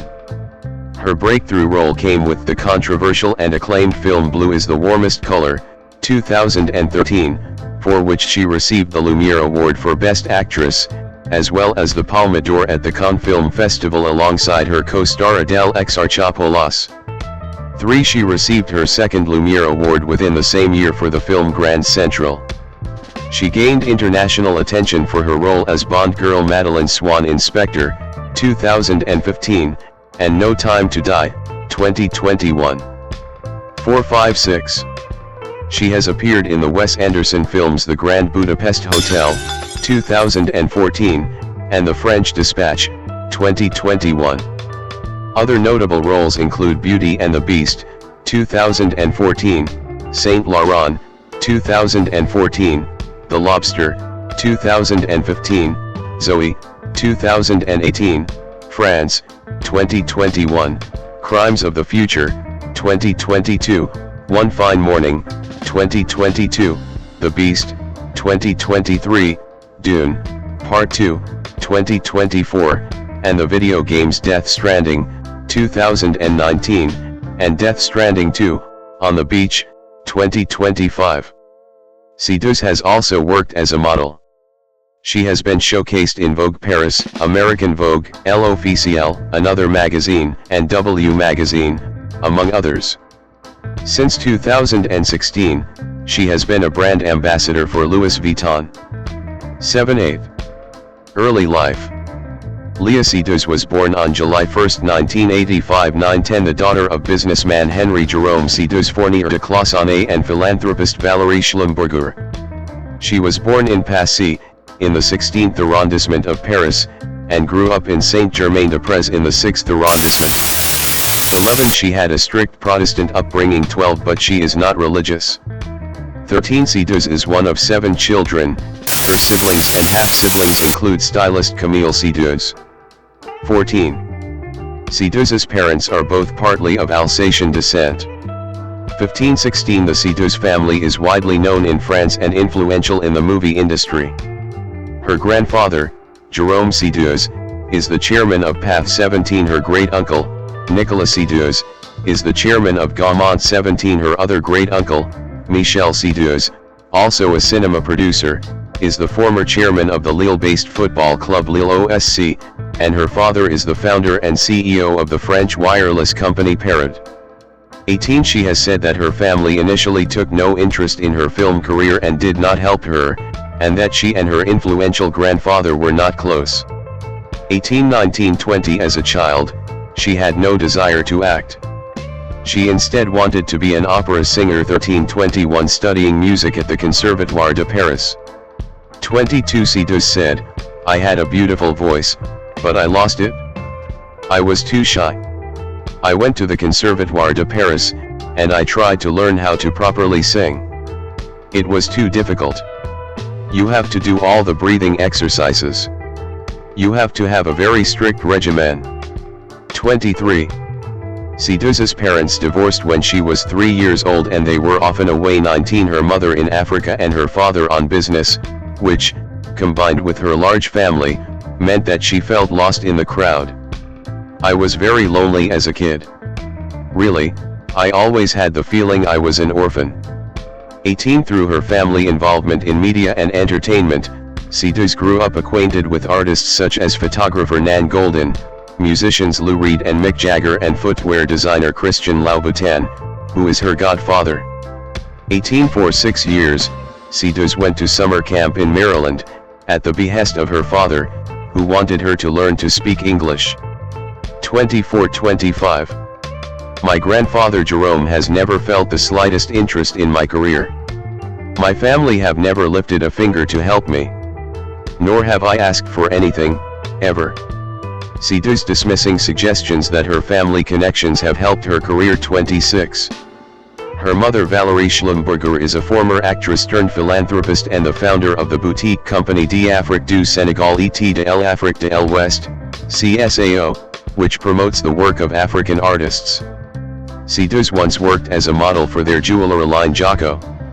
Schlumberger, who lived in Senegal as a teenager, is also the founder of the charitable organizations Association pour le Sénégal et l'Afrique de l'Ouest, ASAO, and Empire de Enfants, a center for homeless children in Dakar, of which Seydoux is the godmother. 13. 18. Seydoux describes her youthful self as short-haired, slightly disheveled, and viewed as a bit strange. "People like me, but I always felt like a misfit." 12. Still concerned about her shyness in adulthood, Seydoux has admitted to having had an anxiety crisis during the 2009 Cannes Film Festival. 27. Saying, "I'll never be Sophie Marceau, I'm too weird." Later, she stated, "In the middle of the Cannes hysteria, I felt fragile and vulnerable. I made this comparison because I'll never be France's petite fiancée. Sophie Marceau represents anything, while I don't have a definite place. But it's not a problem, it's an observation." 28. Career. 2005 to 2007, career beginnings. Seydoux has stated that as a child she wanted to become an opera singer, studying music at the Conservatoire de Paris, but eventually her shyness compelled her to drop the idea. 29-30. It was not until the age of 18 that she decided to become an actress. 31. One of her close friends was an actor, and Seydoux has said, I found his life wonderful. I thought, oh my god, you can travel, you're free, you can do what you want, you're the boss. 24-32 She fell in love with an actor and decided to become an actress to impress him. 24 years later, Seydoux revealed that this actor was her longtime friend, Louis Garrel. 33 She took acting classes at French drama school Les Enfants Terribles. 17 Having Jean-Bernard Fiedesi as her close friend and mentor. 34 And in 2007 she took further training at New York's Actors Studio with Corinne Bleu. In 2005, Seydoux appeared in the music video for Raphael's single, N.E. Parton's Pa Fox. The following year, Seydoux played her first major screen role as one of the main characters in Sylvie Im's Girlfriends, Mes Copines. She starred in Nicolas Klotz's short film La Consolation, which was exhibited at the 2007 Cannes Film Festival. 35. In these years, she also did her first work as a model for American Apparel, posing for their Panty Time campaign. 36 And had a role in the films 13, French Street and The Last Mistress. 29. 2008 to 2012, French cinema and Hollywood expansion. Seydoux at the 66th Venice International Film Festival in 2009. Seydoux came to widespread attention in 2008. 37 When she appeared in Christoph Honor's The Beautiful Person, a role that earned her the 2009 Chopard Award at the Cannes Film Festival for Best Upcoming Actress and a César Award nomination for Most Promising Actress. 29. In 2009, she had a major part in Jessica Hausner's Lords. 29 And a small role in her first Hollywood film, Quentin Tarantino's Inglourious Bastard. In 2010, she starred alongside Russell Crowe in Ridley Scott's Robin Hood, playing Isabella of Angoulême. That same year, she appeared in Louis Garrel's short film Petit Tailleur. 38 Rebecca Zlotowski's Belle Epine, 39 which earned her a second César Award nomination for Most Promising Actress, and Raúl Ruiz's Mysteries of Lisbon. 40 Seydoux auditioned and was one of the 4 finalists. 41-42 to play Lisbeth Salander in The Girl with the Dragon Tattoo, but the part ultimately went to actress Rooney Mara. 30 Seydoux recalled in an interview, I got upset, but I don't think I'd be able to do anything to get that part. It was totally against my nature. I worked hard, but Lisbeth was almost anorexic. I wasn't like that. 12-17. In 2011, she played Gabrielle in the romantic comedy Midnight in Paris. 43 later, Seydoux participated in another Hollywood production, Mission Impossible, Ghost Protocol, in which she played the assassin Savina Moreau alongside stars Tom Cruise and Jeremy Renner. She also played Elle in the short film Time Doesn't Stand Still by Benjamin Millepied and Asa Mater. 44 After Mission Impossible, Seydoux returned to French cinema, starring in My Wife's Romance, Elle Roman de ma Femme, and Roses à Credit. More generally, Léa Seydoux's career accelerated from 2012 and allowed the actress to choose her projects from the requests she received, without necessarily having to go through screen tests. 45 According to the specialist press, the young woman then appeared as one of the essential French actresses in Hollywood. 46 And even as the most sought-after actress of her generation, who at only 26 years old, has always made the right choices and has tackled almost all genres. 47 In the process, she became the image of the perfume candy for the Italian luxury group Prada. 48. In 2012, she starred in Farewell, My Queen. The film opened the 62nd Berlin International Film Festival, where it was met with critical acclaim. 49-50 Critics praised director Benoît Jacquot's decision to cast Seydoux in the key role of Sidonie, stating her luminous but watchful eyes suggest a soul wise beyond her years. 51. Kenneth Turan of the Los Angeles Times wrote that Seydoux was an excellent choice for the part, calling her a remarkably versatile young actress and pointed to the stark difference in her characters from her previous roles in Midnight in Paris and Mission Impossible, Ghost Protocol. 52 That same year, she appeared in the Swiss drama film, Sister. The film competed in competition at the 62nd Berlin International Film Festival, where it won the special award, the Silver Bear, and was selected as the Swiss entry for the Best Foreign Language Oscar at the 85th Academy Awards. 53, 54, 55 critics again praised Seydoux for bringing a strong array of emotions to a highly unsympathetic part and called her performance intensely moving. 56, 57 that year, Seydoux was attached to star in Michael Gondry's Mood Indigo, but had to drop out before filming due to scheduling conflicts with Blue is the Warmest Color, being replaced by Charlotte Le Bon. By the end of 2012, she had filmed Blue is the Warmest Color by Abdelatif Kechiche, and Grand Central by Rebecca Zlotowski, both exhibited at the 66th Cannes Film Festival. It's true that I'm in high demand and I've learned to say no to higher paying films so that I can work on projects that are close to my heart, like Sister. And then I had to give up Michel Gondry's Mood Indigo to finish Kechiche's film. In general, I try not to put too much pressure on myself. I know that I'm very lucky. And also that there will be times in my career when I'll have fewer offers. Léa Seydoux on how she picks her film roles, in 2012, 58. 2013 to 2018, Blue is the Warmest Color and critical acclaim. In 2013, Seydoux was nominated for Best Actress at the 38th César Awards for her role as Sidonie Laborde in Benoît Jacquot's Farewell, My Queen. Later that year at the 66th Cannes Film Festival, Blue is the Warmest Color won the Palme d'Or and the jury, headed by Steven Spielberg, took the unusual move of awarding the prize not just to the director Abdelatif Kechiche, but also to the film's two stars, Seydoux and Adele Exarchopoulos. 3159 Seydoux stated, winning that honor was such a thing. It's engraved in me. Also remarking that attending the Cannes Film Festival will always remind me of that big moment of my life. 60. Seydoux at the 66th Cannes Film Festival, 2013. In 2014, Seydoux won the Best Actress Award at the 19th Lumiere Awards for her role in Blue is the Warmest Color and Grand Central. She was also nominated for the BAFTA Rising Star Award and the César Award for Best Actress in the same year. Her role in Blue is the Warmest Color earned her rave reviews, numerous accolades and international attention. 61. Seydoux co-starred with Vincent Cassel in Beauty and the Beast, a Franco-German romantic fantasy film directed by Christoph Gans. Her other 2014 films were The Grand Budapest Hotel, a Wes Anderson film in which she played Clotilde, and Bertrand Bonello's Saint Laurent, in which she played the role of the titular designer's muse, Lulu de la Falaise. Seydoux was supposed to star in Benoît Jacquot's 3 Hearts 62 alongside Catherine Deneuve and Charlotte Gainsbourg, but ended up dropping out due to the worldwide press tour of Blue is the Warmest Color.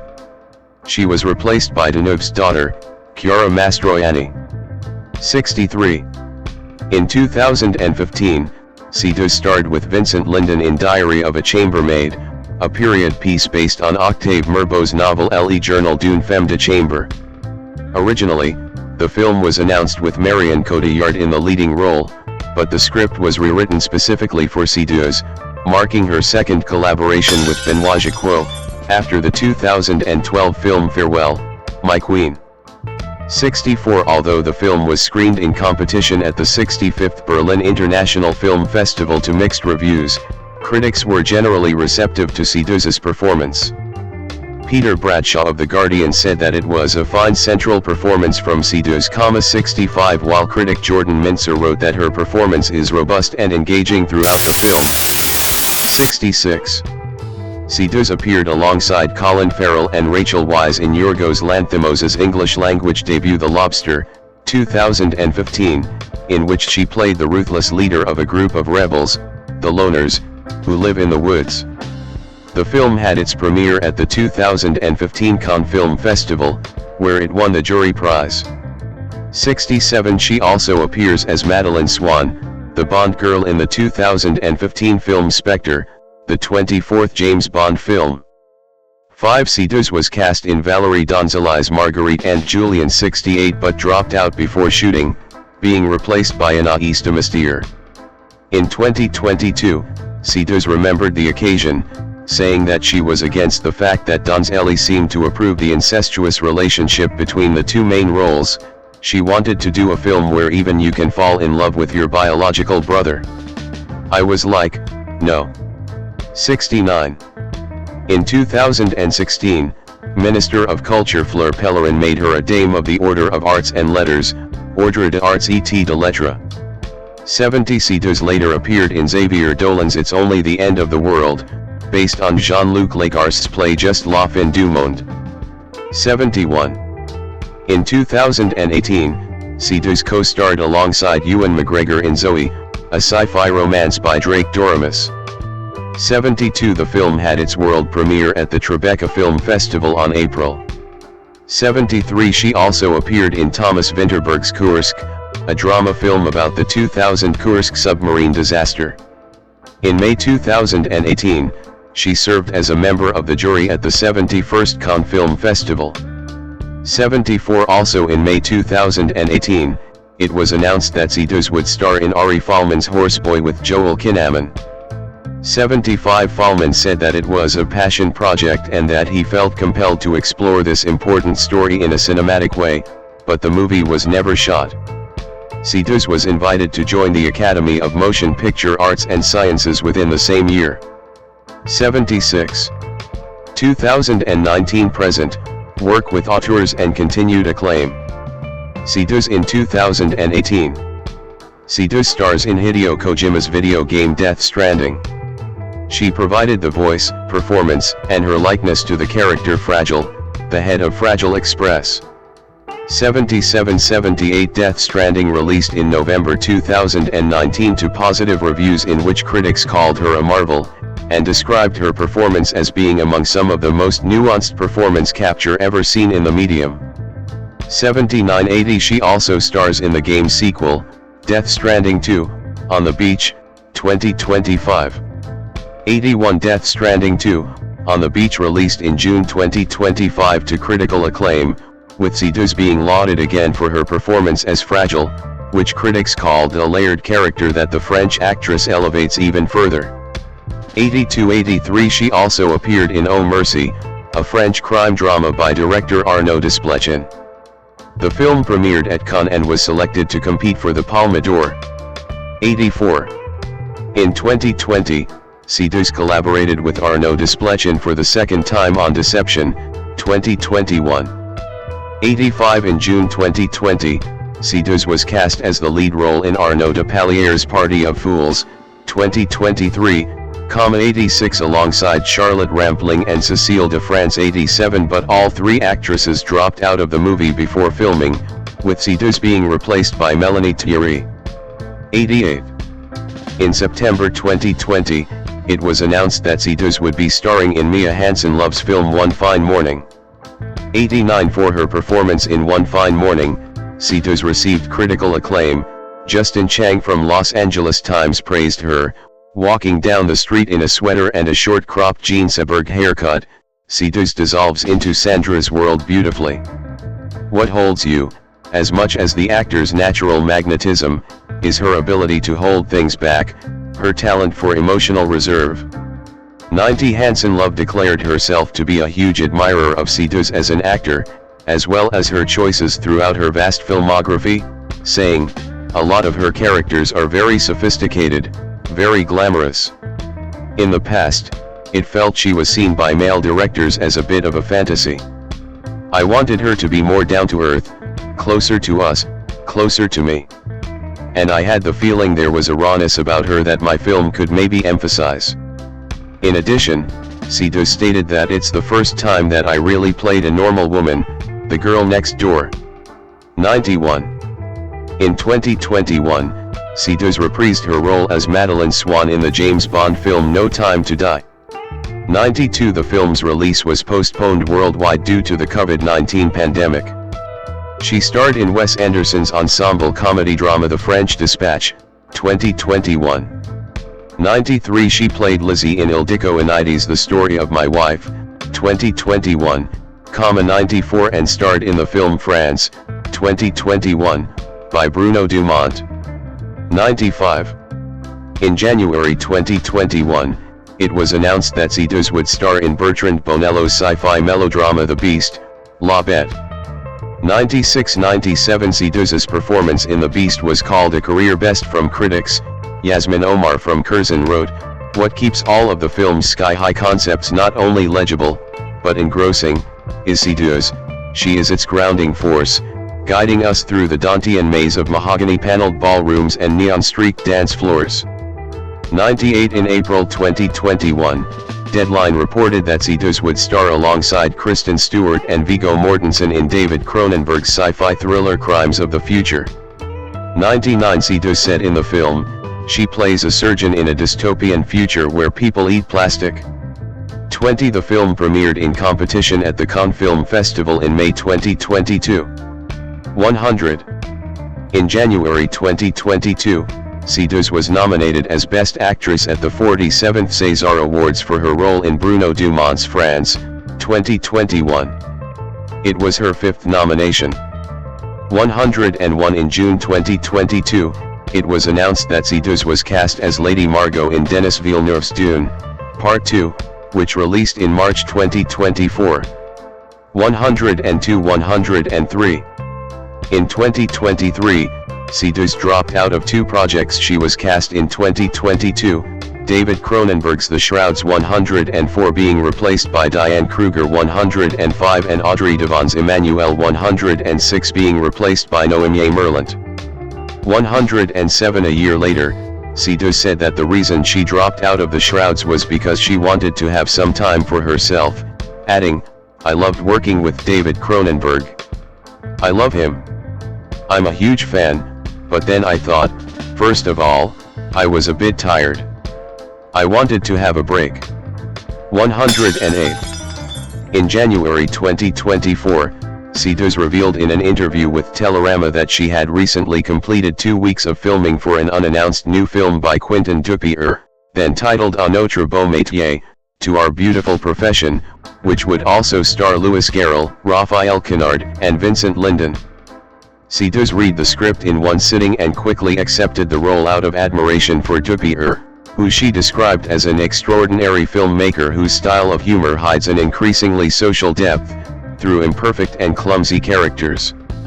She described the film as a mise en abîme about actors who play in a lousy film and confront their characters and lines, and appraised it as crazy and very, very funny. 109 Production for the film was kept fully secret from beginning to end. 110 The second act was selected to be the opening film at the 77th Cannes Film Festival, where it had its world premiere out of competition on May 14, 2024. It was released theatrically in France on the same day by Diaphana Distribution 111 and became a box office hit with nearly 500,000 spectators, making it Dupieux's biggest success to date.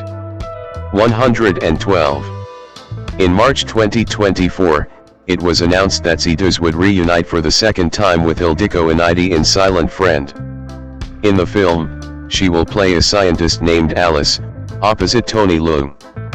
113 Filming took place in Marburg, from April to May.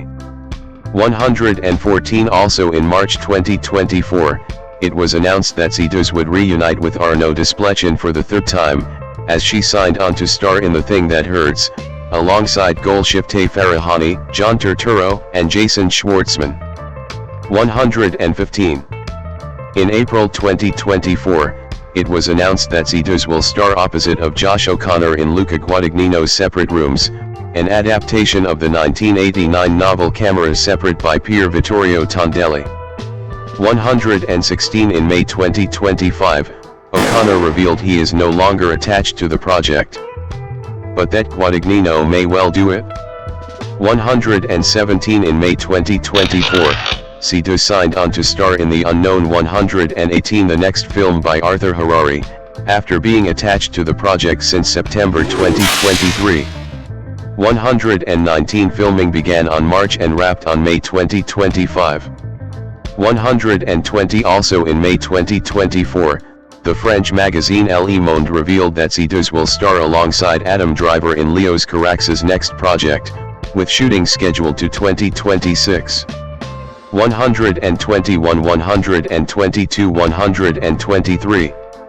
In October 2024, it was announced that Seydoux would be part of the ensemble cast for the film Alpha Gang 124 by the Zellner brothers, joining Cate Blanchett, Steven Yeun, Zoe Kravitz, Riley Keough, Channing Tatum, and Dave Bautista. Production began on June 2025 in Budapest. 125. In September 2025, Seydoux signed on to star in Marie Kreutzer's Gentle Monster, alongside Catherine Deneuve, Jella Hassa, and Lawrence Rupp, with production scheduled to begin later that month. Other endeavors: advertising campaigns and endorsements.